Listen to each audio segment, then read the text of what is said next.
I'm Ginny Robertson, founder of the On Purpose Woman Global Community and On Purpose Woman magazine. I'm here with Dawn Shuler to talk about her article in the October. All of a sudden, I didn't realize what month it was, edition of On Purpose Woman magazine. So Dawn, thank you for being with me. Ginny, you know how much of a delight it is to spend time with you. It is, and we were just talking beforehand. We won't tell anybody how long it's been since we've spent time with each other, but it's been too long. So looking forward to spending time with you off camera and in person one of these days as well. But before we get into this article that you wrote, which is called, I thought I'd never write this. Let me start over. I never thought I'd write this. Verizon Wireless gave me some of the best customer service I've ever had. Before we start talking about that, what do you want our viewers to know about you? Oh my, I'll try to keep that short and sweet. So professionally, I'm the CEO of the Shuler Group, and we are a training and consulting company helping organizations work better together. And I live on top of a mountain, which I adore where I live. And in my spare time, I try to create art. Yes. Is that your art behind you? Of course. It What is it? is actually both the quilt Oh, yeah. and the paintings. I don't know that I've seen all of those paintings. Dawn was one of our cover artists for On Purpose Woman magazine. It's been a couple of years, I guess, already, hasn't it? Jeez, time's marching by way too fast. So, Dawn, I think you'd send out would you call what you send out a newsletter? You always send Yes. out something that has like a tip and has a case study, if you will, for your clients, I imagine, anybody else who happens to be on your email list. And I read this article about the customer service, and I thought, I want to use that in the magazine, which I do with you sometimes. I don't say, Dawn, do you want to write something? I say, Dawn, can I use what you already wrote? And I thought it would be great, even though so many of our readers are entrepreneurs, because this is about customer service with a corporation, but we can all use these tips. Yes, Actually, these are life tips for being a decent human, I think. definitely. So you needed customer service with Verizon. It was with your phone, right? Yes. What was going on with your phone? So, I mean, we all depend on our phones, and they are not just phones, but they are GPS. They are, let's connect with my daughters in any way, shape, or form. Let me get texts. So I'm driving down the road, and I've got my GPS, my phone, hooked up, and all of a sudden it shows that I'm offline. It says maps are offline. Well, I was driving through Harper's Ferry, West Virginia, and I thought, well, maybe it's a bad self-service.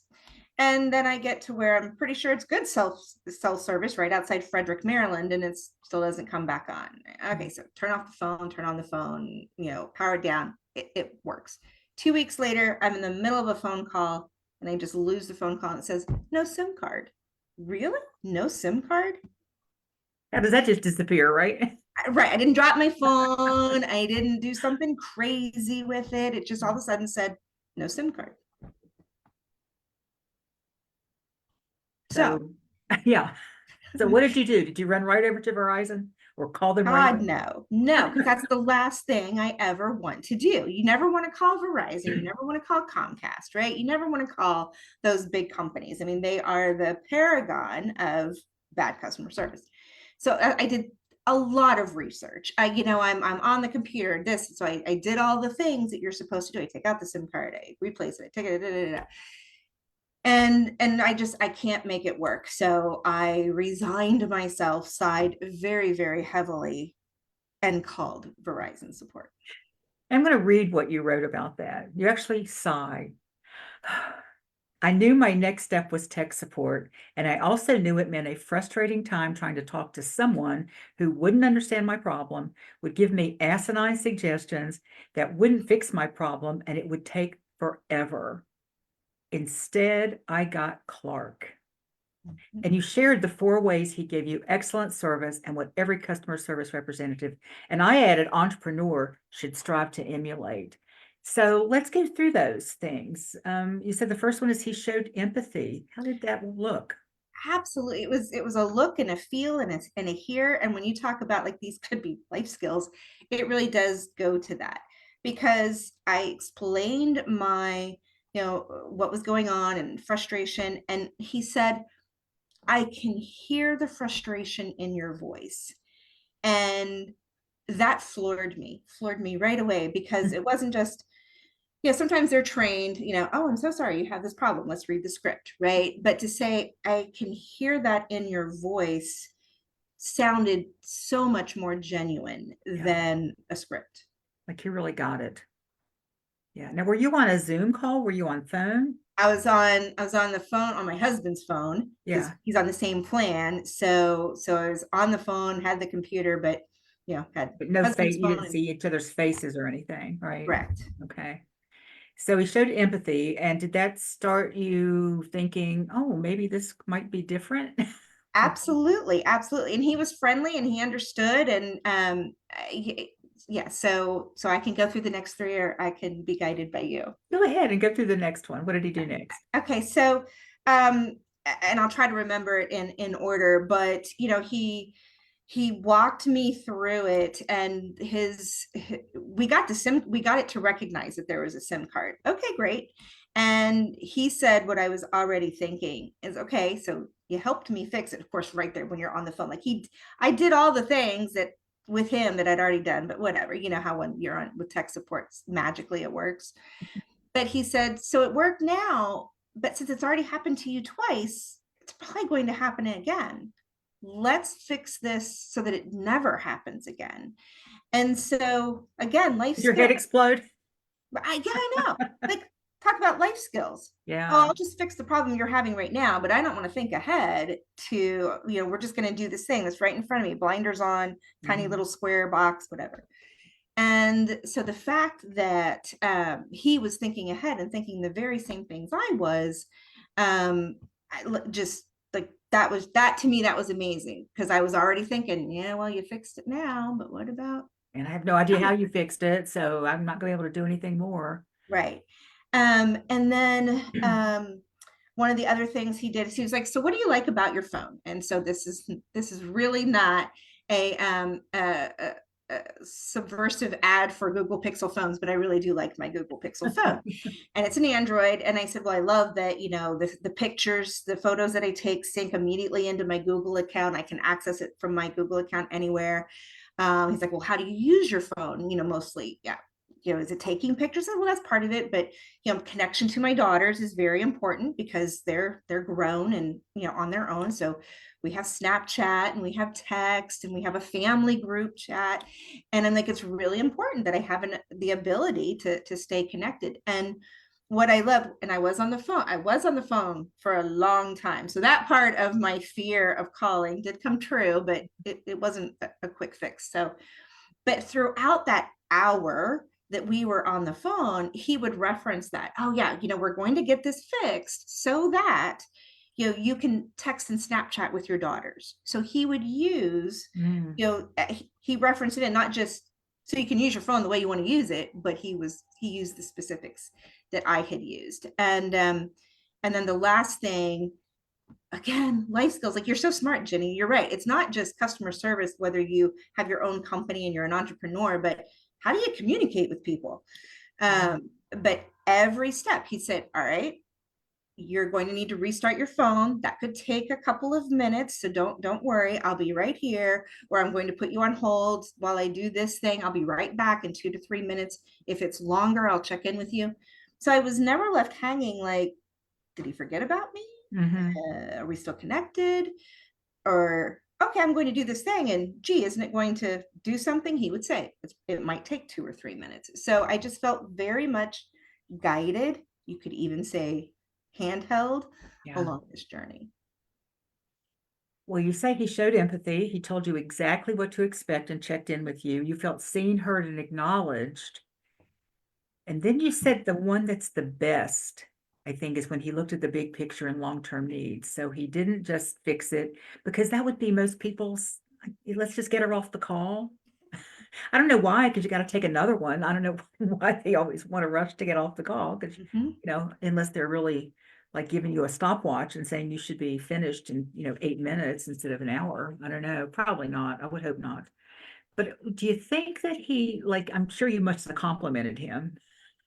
I absolutely did. I probably even told him, this is some of the best customer service. I appreciate all of this. Of course, There's always that follow-up survey. I definitely Mhm. participated in that survey so that he would get credit, because it really was, it was well done. I think I even wrote in my, my comments in my survey, however it was conducted, is that Clark is a huge asset to your customer Mhm. support team, and really look at what he did, use that as training opportunities for others. Yeah.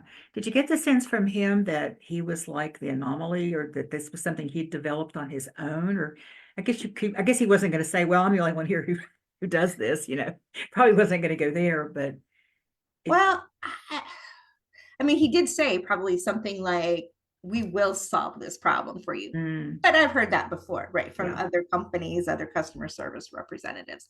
Um, what I felt like is what he did, it's like he probably had a playbook, but then he added his own touches, like the empathy, like the how do you use the phone, and then keeping that part of, for lack of a better way to say it, his script. Mhm. That question, how to use your phone, is just brilliant. I think if somebody asked me that, I'd have to think, what do you mean? I mean, what, like, do you really care? I mean, are you really asking me because you want to know, because it's such an off the wall question.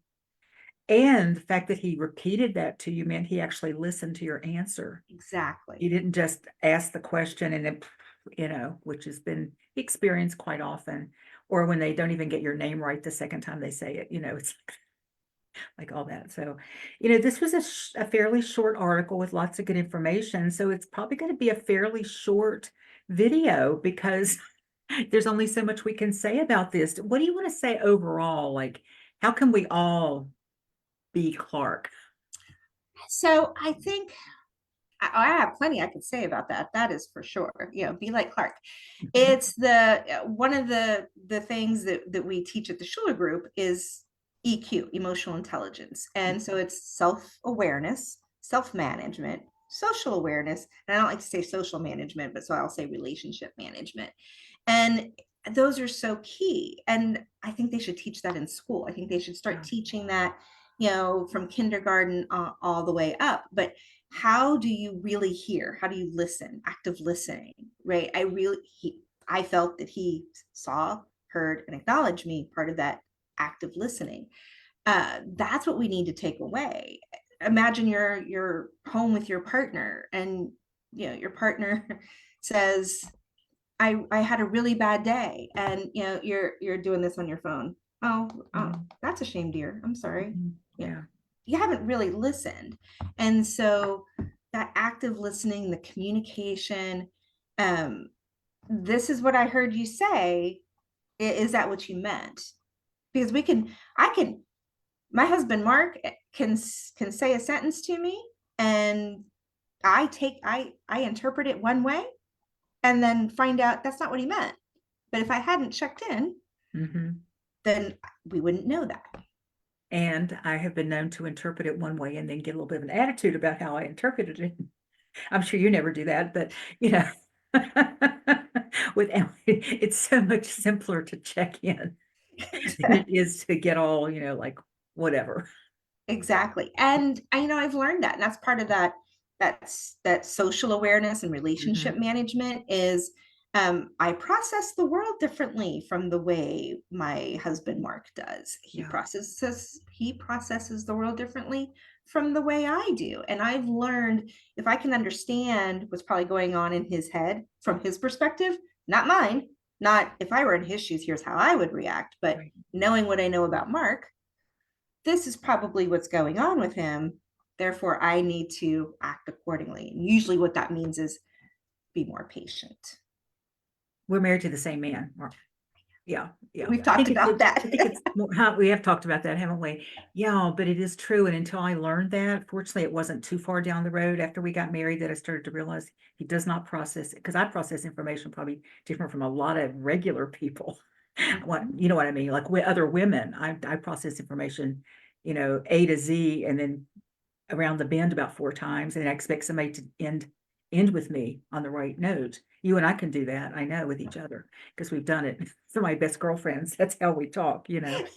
But when I started to realize that he's still here at A, And I'm already Mhm. down here at Z wondering why he isn't answering me. And he's Right. going, because his brain works more linear, it's very, and man, and it just makes life easier. And it could be that way with all kinds of people in our life. We just have to be curious and we have to be willing to like stop talking and listen and stuff, right? Exactly. And there was, when you and I have had this conversation before, and we were coming to the realization that we really think we're married to the same man. And you said that one of the things you stopped doing was saying to your husband, well, I already told you that, don't you remember? Or Right. and you said to me pretty much what you're saying right now. It's not important, it doesn't matter, it's okay. And so you have been in my head sometimes when I want to go, Mark, don't you remember that I told you blah blah blah blah blah? I'm not always good at that, but there are times where the Ginny voice is in my head, or she's on my shoulder saying, is it really important that you need to tell him that you already told him that? Or do you just tell him as if you're telling him for the first time? It's so much easier. Otherwise, I sound like a punitive mother, and I don't want to be his mother. Mm-mm. That's not very sexy. Nope. And it's that I get to be right about, well, I already, and it never comes out loving. It really doesn't, Right. So yeah. And it's a much smaller sentence. It takes much less energy to say it. But I'm just finding it really amusing that you still remember that conversation. So It's because it was obviously very impactful yeah, because yeah. yes, you and I, like you said, I mean, you and I get from A to Z and we've already come up with a plan 1, 2, 3, 4, and here's how we're going to implement it. And then, when somebody's back at like, can you repeat C for me? Sure. Or who was that person again that I said in the first line? And that used to just really annoy me. Yeah. And then I also started to step back and think, I really am really fast. I am really fast. I can talk fast. I can think fast. I can and do all this. And it doesn't mean it's always right, but it just means that I get to point A to point Z very quick. And when he would say that, who was that person that was so frustrating? Why didn't you ask me when I said it? Because he had to think about that yet. Hmm? He thinks differently. It's just the way it is. I mean, it's just the way it is. So anybody listening to this, I think a lot of men are in that. I think a lot of men process the information that way. I think just the way their brains are wired. I really Mhm. do. And there are exceptions. In fact, my son and I can do that game around the bend and everything. But and we would sit and watch a movie and we already knew what was going to happen at the end. And Don's like, who's that person again? It was just, just different. It's just different. But Yeah. he used to think it was wrong. There's something wrong with him, Right. wrong with anybody that can't do it the way I do it. So, and I'm sure the way I do it sometimes is frustrating as I'll get out. So anyway, that is so funny. Dawn, you want to say anything else about this whole thing we've been talking about? Like leave a last thought. I, I, the communication piece is just so key for me. And if we would slow down and think through, this very, very, I hope to keep it very quick. We have a framework we call purpose outcome method. And so you have the purpose, you figure out the outcome, and then that defines the methods. And if you think of it linearly, well, you do the purpose, you do the methods, and then you get to the outcome. The Mhm. problem is if you haven't defined what that outcome is and you just start doing the methods, and then you get to the outcome, you're like, well, this isn't what we wanted. Well, yeah, because you didn't define that at the beginning. That's just a quick example of be purposeful, be Mm. conscious, be intentional. And I think if we tried to do all those better, the purpose, the conscious, the intentionality, I think that would take care of so many problems because I think most problems are communication problems. I think you're right. Absolutely. Probably 99.9% of them are communication problems. Yeah. Well, Dawn, I know you and Mark are working primarily or always now with corporations. You don't do any entrepreneurial work anymore, do you, with women entrepreneurs or? I on the side, Okay. it's kind of funny because I had somebody look at my website and he says, asking kind of the same question. I said, well, I do, but I don't really publicize it on, the Shuler Group Mhm. corporate website. He says, why not? I said, well, I don't want to confuse my market. And he said, oh, you don't have enough of a market to confuse. Oh, okay. All right. I am not Was it working with somebody you him. were paying to teach you things? I was not. He wanted me to. And I'm like, Oh. yeah, I don't. Now, to be fair, it Yeah. doesn't mean, oh, he said something, it irritated me, I'm not going to work with you. I did look at it. I'm like, okay, he could be right in the fact that I don't have enough traffic and whatever to the website in order to make that a difference. Well, that's actually the problem. The problem isn't that I need to talk about that I do these programs, but I do. I have a monthly, what I call forward motion group coaching program, as well as a monthly, I call it just work on it, where it's a 4 hour virtual. I think you've been part of those, I've Ginny, done that. It's great. Yeah. where we come together virtually at the top of the 4 hours. We say, here's what we're going to work on. We get off Zoom, we go work on it. We come back, we check in for 5 minutes. Um, I, I almost everything I've ever created, I've created because I needed it. And so I've been doing the just work on it workshops for probably 15 plus years, Mm. maybe even more, maybe more like 17 years. And I have a loyal following because they're like, I need that. I need this. I'm like, yeah, me too. This is the only way I'm going to get done. So I can give, I know you're going to give some contact information if anybody's Mhm. interested in either the What just site is that? What site would you like me to use? Or maybe you can just send that to me after we're off because I have to go in and edit the text anyway. Send me what you want me to put with I this will do video, that. I especially will for do the that. YouTube channel. Let's see what else I want to ask you as we wrap this up. I think that's probably it. I just want to say thank you for writing such great stuff that when I read it, I go, oh, I think that would be nice for the magazine. And I don't have to track you down or, just say, I'd love to have you in there. So thank you for just sharing your delight in receiving excellent customer service and reminding us of what it can look like both as a consumer and as a provider and as somebody in relationship, which we all are. So Absolutely. I appreciate Absolutely. you, my friend. Thank you. I always love spending time with you, Jenny. Thank you for having me. And I want to thank you for watching the Real Women, Real Purpose talk show. For more information on the On Purpose Women Global Community and magazine, please click on the links in this video and be sure to check out Dawn's website for all that she offers. And for more interviews with amazing women living their lives on purpose and bringing their unique gifts to the planet, please check out our YouTube channel, also in the text of this video. Thanks.